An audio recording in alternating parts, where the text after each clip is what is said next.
Assalamualaikum warahmatullahi wabarakatuh. Bismillahirrahmanirrahim. Subhanakallahumma rabbana la ilma lana illa ma 'allamtana innaka antal alimul hakim. Wa tub 'alaina innaka antat tawwabur rahim. Wa taqabbal minna innaka antas samiul 'alim. Wa 'allimna min ladunka 'ilman nafi'an ya dzal jalali wal ikram. Allahumma iftah lana 'ilmataka wa ansur 'alaina rahmataka ya dzal jalali wal ikram. Walhamdulillahi rabbil alamin. Bismillahirrahmanirrahim. Alhamdulillahi rabbil alamin. Wassalatu wassalamu ala asrofil anbiya'i wal mursalin wa ala alihi wa sahbihi ajma'in, amma ba'd. Allah ta'ala fi kitabil karim. A'udzu billahi minasy syaithanir rajim. Bismillahirrahmanirrahim. Ya ayyuhalladzina amanu dzkurullaha dzikran katsiran wasabbihuhu bukratan wa asila. Sadaqallahul 'azim wa sadaqa rasuluhul karim wa nahnu 'ala dzalika minasy syahidin wasyakirin. Alhamdulillahi rabbil alamin. Jemaah salat maghrib Masjid Jami' Fakultas Psikologi yang saya hormati dan dimuliakan Allah Subhanahu wa taala. Syukur alhamdulillah atas karunia Allah, atas nikmat Allah, kita masih dijaga oleh Allah dalam istiqomah untuk menjalankan ibadah kepada Allah dan duduk di majelis ilmu. Mudah-mudahan apa yang kita jalankan, apa yang kita lakukan betul-betul dicatat sebagai amal ibadah yang soleh dan dijadikan amal ibadah sebagai penyebab datangnya ridha rahmat Allah dan terbukanya pintu-pintu surganya Allah Subhanahu wa taala. Amin ya rabbal alamin. Baik, buka halaman 147 hadis nomor 591.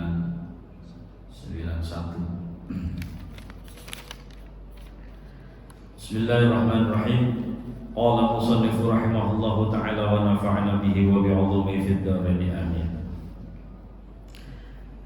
Wa 'an Aisyah radhiyallahu anha qalat. Hadis riwayat Sayyidah Aisyah radhiyallahu anha, semoga Allah meridai beliau. Qalas, berkata Sayyidah Aisyah, qultu ya Rasulullah, wahai Rasulullah sallallahu alaihi wasallam. Jadi Sayyidah Aisyah mengatakan kepada baginda Rasul, ara'aita in 'alimtu ay lailatin lailatul qadari. Ara'aita, apa yang aku lakukan, ara'aita in alimtu, apa yang aku lakukan ketika aku melihat malam Lailatul Qadar. Jadi Sayyidah Aisyah ini bertanya kepada baginda Rasul, apa yang aku lakukan wahai Rasulullah ketika aku melihat malam Lailatul Qadar? Ma aqulu fiha, apa yang aku akan katakan, apa yang akan aku ucapkan ketika malam Lailatul Qadar itu datang? Qala quli, kata baginda Rasul, quli, ucapkanlah wahai Sayyidah Aisyah, katakanlah Sayyidah Aisyah, Allahumma innaka afuwun tuhibbul afwa fa'fu anni. Jadi perintah baginda Rasulullah sallallahu alaihi wasallam kepada Sayyidah Aisyah ketika melihat malam Lailatul Qadar itu diperintahkan untuk mengucapkan Allahumma innaka afuwun karim, ditambah karim boleh, tanpa juga boleh. Tuhibbul afwa fa'fu anni. Singkat, padat, gak usah mulut-mulut. Ya. Kenapa? Ini permohonan ampun, meminta ampun ketika melihat malam Lailatul Qadar. Semua hambatan kehidupan kita itu ya gara-gara dosa kita. Ditolaknya doa karena masih ada dosa. Maksudnya bukan ditolak, antriannya semakin lama. Doa itu insya Allah dikabul sama Allah. Asal doa kita benar, dengan cara yang benar, ya, insya Allah itu doa akan dikabulkan. Cuman kalau di malam-malam yang mustajab ini cepat begitu. Nah, baginda Rasulullah SAW mengajarkan sudah gak usah macam-macam, mintalah ampun. Kita hidup susah, banyak masalah, ya karena dosa kita. Karena dosa kita ada masalah itu sebagai teguran karena dosa-dosanya. Ada ujian itu sebagai meningkatkan kualitas keimanannya. Ya, ada musibah itu sebagai azab sementara di dunia. Gitu.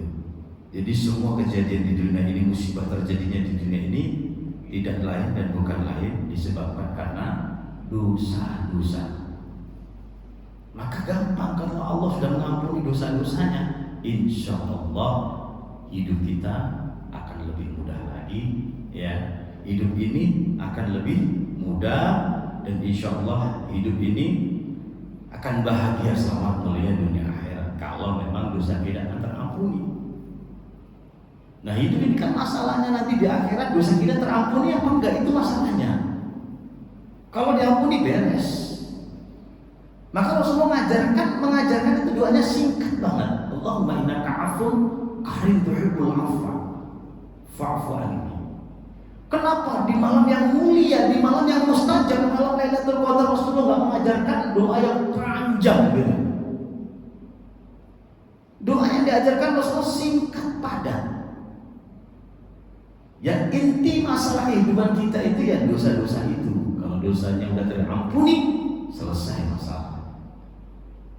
Gitu. Jadi maka kita berdoa, ketika berdoa itu awal-awal kan mesti astagfirullahaladzim, astagfirullahaladzim, astagfirullahaladzim. Allahumma sholli, baru istighfar dulu. Kenapa? Karena dosa kita masih banyak. Dengan istighfar dosa kita diampuni oleh Allah, insya Allah doa kita insya Allah mustajab. Ya, begitu. Dan kita kalau berdoa, ya apalagi jadi mimpin doa.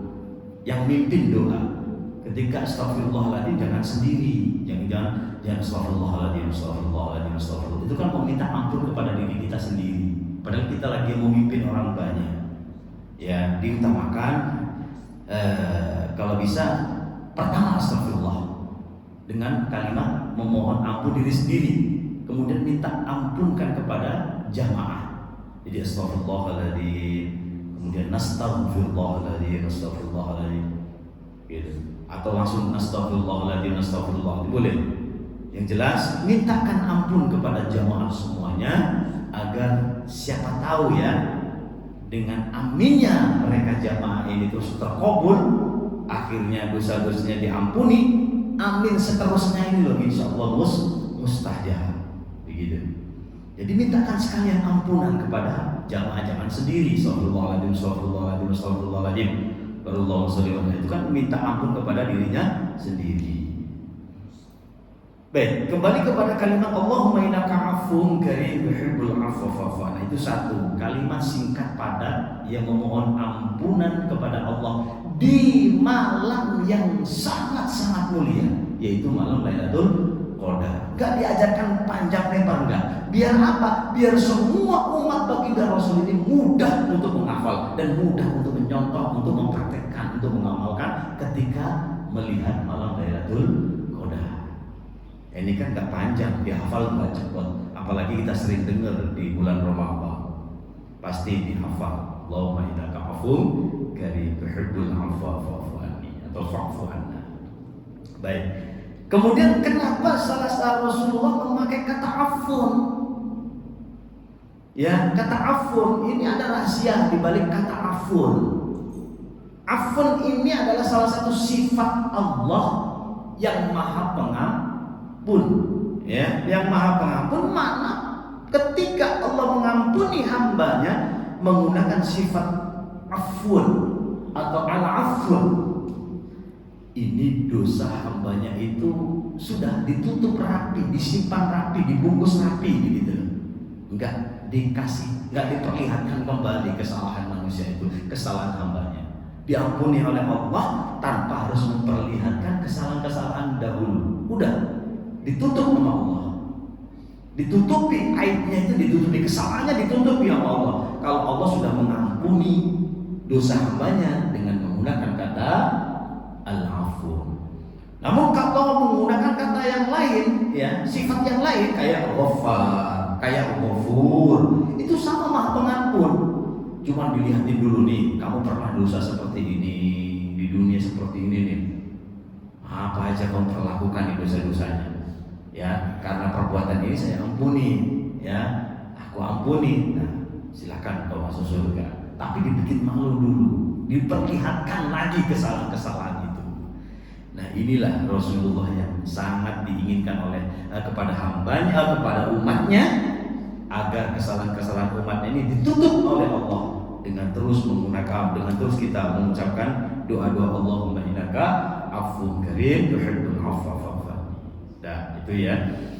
Itu doa singkat padat yang mana sangat-sangat berkualitas dan sangat-sangat betul-betul tujuan hidup kita ini hanya mencari ampunan kepada Allah. Kalau sudah diampuni, insya Allah ridho akan diberikan Allah kepada hambanya.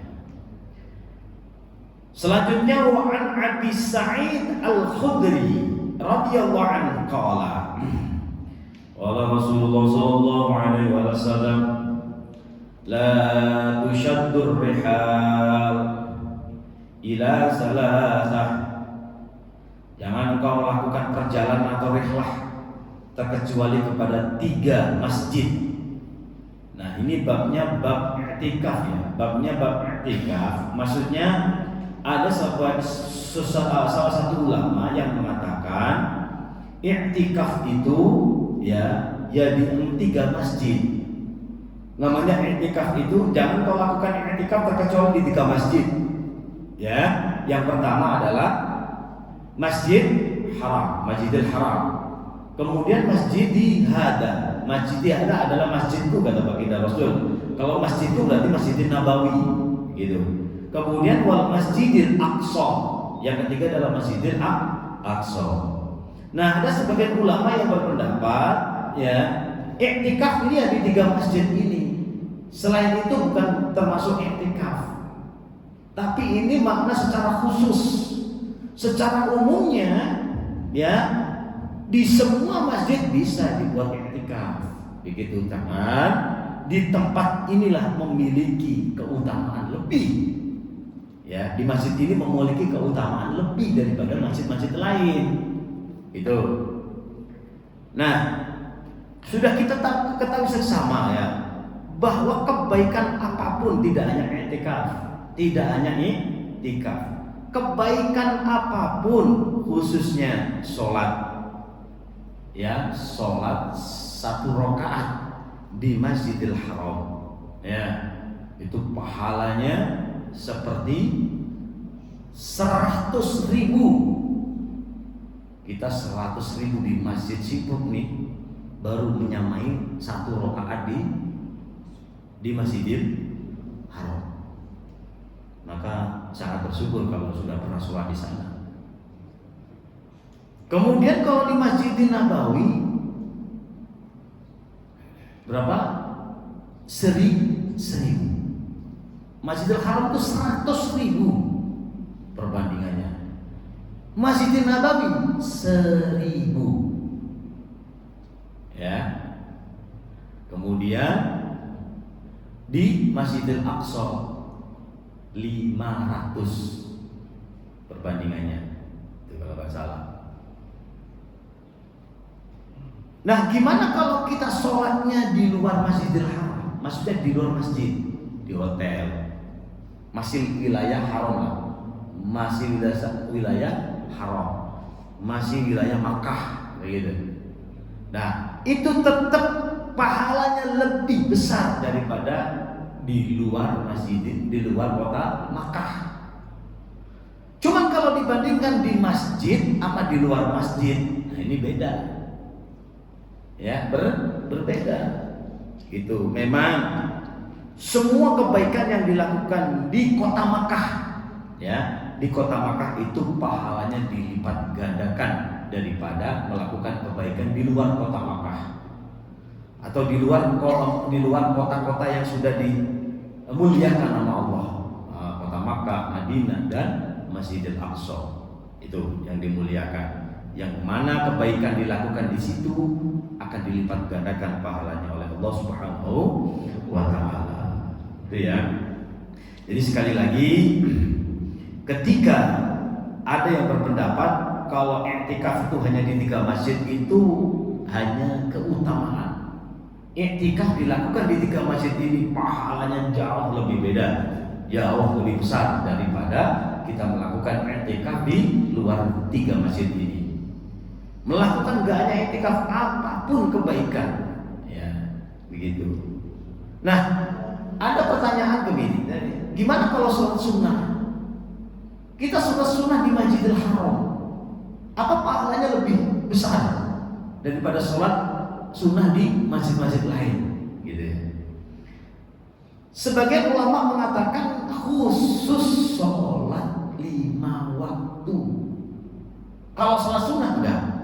Karena kalau sholat sunnah itu kan gini, ada sebagian ya, ada sebuah hadis sholat sunnah itu lebih baik di rumah.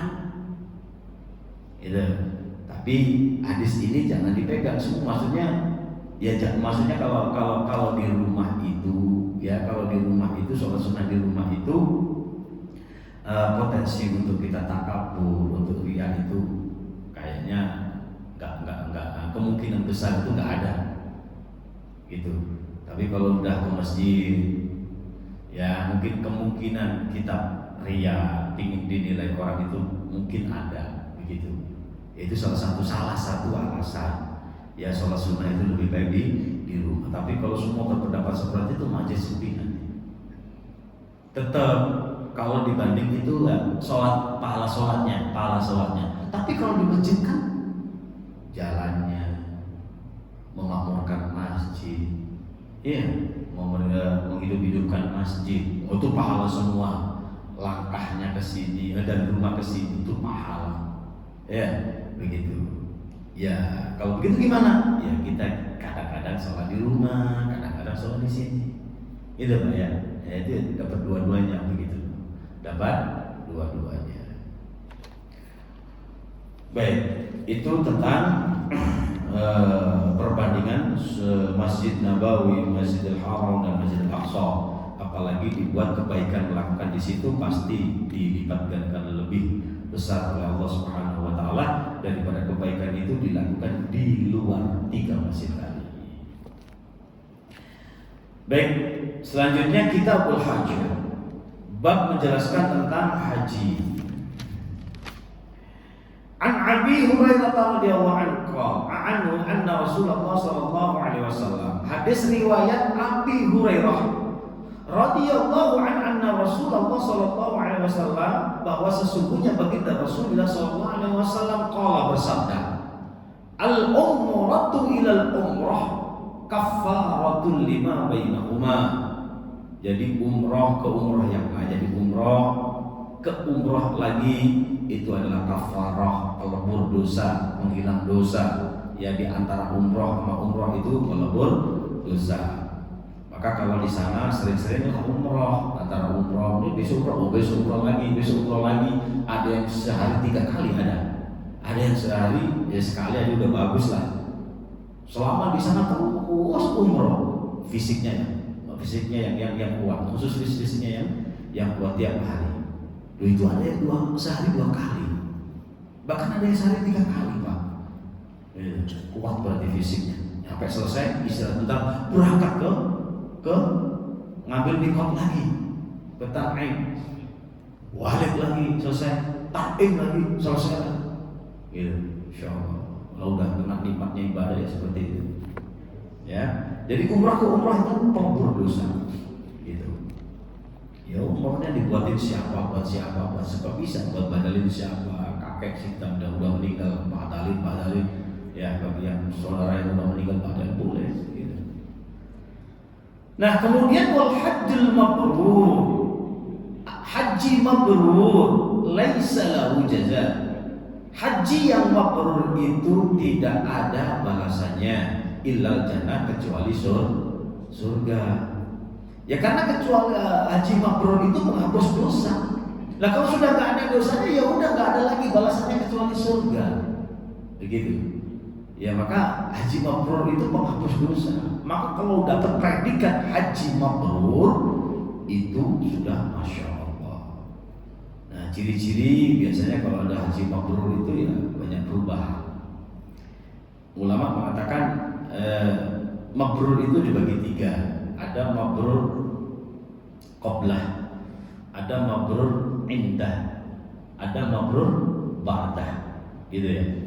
Jadi mabrur qoblah ini dia sebelum haji, ya sebelum haji ini sudah terlihat. Sebelum haji, sebelum sudah terlihat, dia itu kebaikannya sudah terlihat, kebaikannya. Baik kebaikan secara pribadi, kebaikan kepada orang lain. Ya, maka ada di Indonesia ini kalau mau haji ada tuh walimatul safar, bagi-bagi rezeki dulu. Ini dikatakan mabrur karena dia bagi-bagi rezeki. Ya, bagi-bagi kemanfaat, bagikan rezeki kepada orang tua, bagi-bagi. Terus pokoknya bagi, yuk melakukan apa? Walimatul safar. Bagi-bagi rezeki ini kan termasuk sedekah, kebaikan yang dilakukan. Nah ini sudah mabrur, mabrur qoblah, mabrur sebelum melaksanakan ibadah haji. Gitu. Kemudian ada yang mabrur indah. Pas ketika di tanah suci, dia ibadahnya semangat, ibadahnya. Jadi dia mabrur. Ada yang ketika mabrur di rumah aja, mabrurnya qoblah saja. Sebelum haji dia mabrur. Giliran udah di sana yang dipikirin belanja, yang dipikirin beribadah. Ada yang seperti itu, berarti di sana nggak mabrur. Di rumahnya mabrur sebelum berangkat karena dia udah bagi-bagi rezeki, udah bagi-bagi sedekah aja gitu. Ketika berangkat kenapa nggak yang dipikir itu ibadah, yang dipikir yang lain malah. Nah ini kebalikan. Ada yang mabrur qoblah kemudian mabrur indah. Di rumah sudah bagi-bagi rezeki, di sana ibadahnya kencang, ibadahnya semangat. Begitu pulang masih di bawah, masih semangat, berarti dia mabrur ba'dahnya juga mabrur. Jadi qoblah mabrur, indah mabrur, ba'dah mabrur. Semuanya mabrur. Inilah kemabruran yang sangat sempurna. Dan insyaallah mabrur yang seperti itulah balasannya adalah surganya Allah Subhanahu wa taala. Gitu. Kalau haji mabrur itu masalah di Quran kan gitu, dia ada di tafsirnya itu kan begini.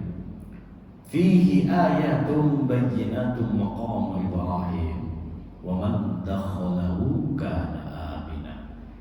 Dalam tafsir wa man dakhalahu kana amina, barang siapa yang sudah memasuki Masjidil Haram, ya, sudah memasuki Masjidil Haram, ini dijamin keamanannya bahkan dunia akhirat. Ya, oleh karena itu bahkan dosa-dosa yang berhubungan dengan manusia itu Allah tanggung. Ya, makanya kalau haji mabrur dengan cara Allah sudah dosa kepada siapapun diatur oleh Allah. Kalau sudah dikasih predikat mabrur dulu ya. Ya, kalau sudah dikasih predikat mabrur.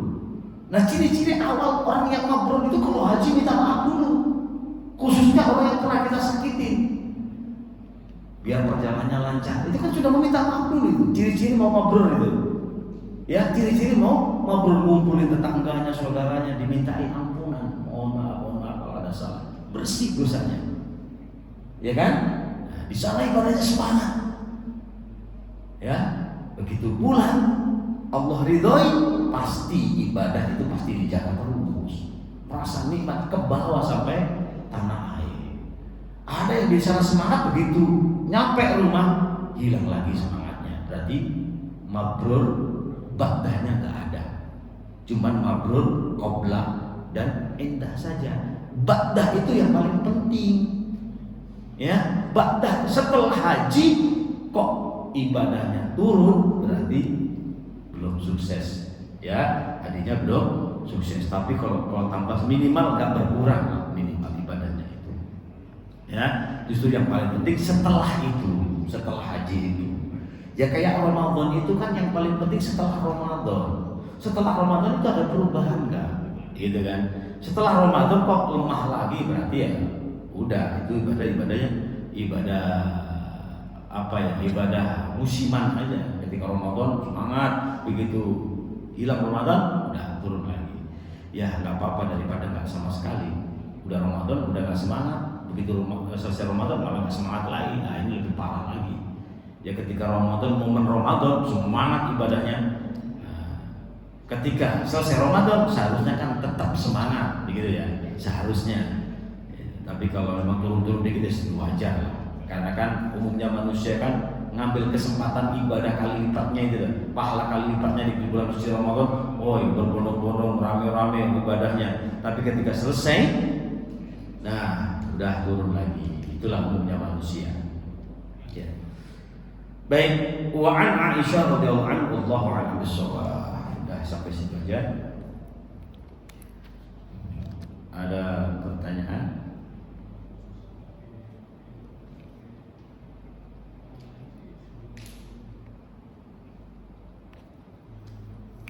Ada? Rahmat ada? Aman. Baik, kita tutup Al-Fatihah. Alhamdulillah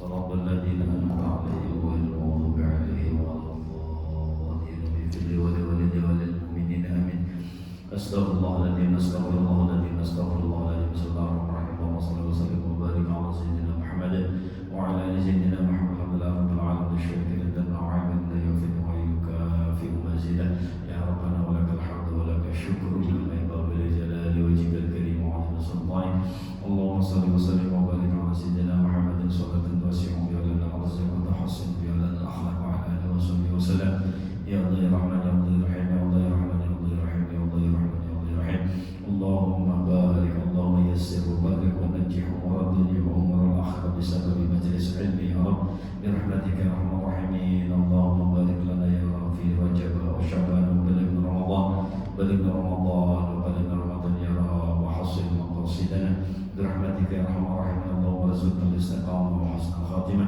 اللهم إنك عفو كريم يحب العفو فاعف يا كريم اللهم اجعلنا يا رب آخر كلامنا من الدنيا عند أجلنا قول لا إله إلا الله محمد رسول الله صلى الله عليه وسلم ربنا آتنا في الدنيا حسنة وفي الآخرة حسنة وقنا عذاب النار جزا الله عن سيدنا محمد صلى الله عليه وسلم وآله ونبيك رب العزة عما يصفون وسلام على المرسلين الحمد لله رب العالمين. Kurang lebihnya mohon maaf. Assalamualaikum warahmatullahi wabarakatuh.